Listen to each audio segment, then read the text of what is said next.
Kasama namang nasunog o nasama po sa mga nasunog sa Quezon City ang bahay ni Presidential Communications Office Secretary Cheloy Garafil. Diyan po rin sa Quezon City, arestado ang isang babaeng nameke ng PhilHealth ID. Magbabalita si Hannibal Talete. Nilamon ng apoy ang mga bahay sa New Capitol Estate, Barangay Batasan sa Quezon City, Miyerkules ng gabi. Yun nga lang, hindi agad nakalapit sa lugar ang mga truck ng bumbero.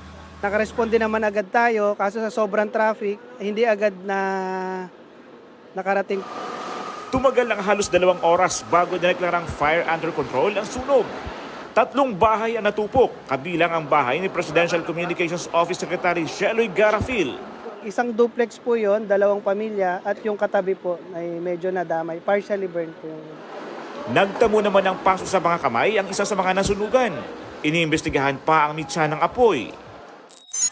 Diretso selda ang babaeng ito na dadalaw sana sa kanyang nobyong nakakulong sa Mandawi City Jail nitong Valentine's Day. Nang kapkapan kasi siya, nabisto ang dala niyang droga at iba pang kontrabando.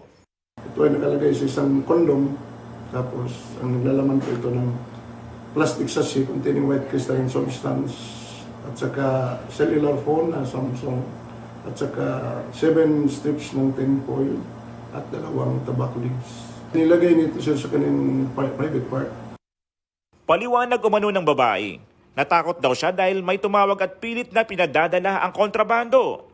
Inakala niya raw na ang nobyong nakakulong dahil sa kasong rape ang nag-utos nito. Napag-alamang sa kulungan din nagkakilala noon ng dalawa. Inihanda na ang kasong isasampa laban sa babaeng suspect.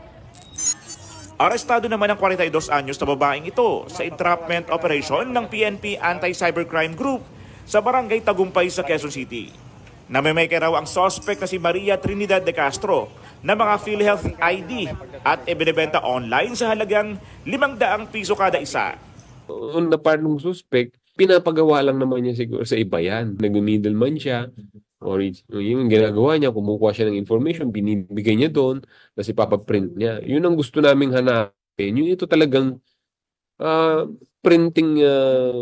Dati ba kung company ba yan o individual printing doon sa recto? Maharap ang suspect sa kasong forging of public documents na may kaugnayan sa anti-cybercrime. Nakipag-ugnayan na sa PNP ang PhilHealth para mapigilan ang ganitong illegal na gawain.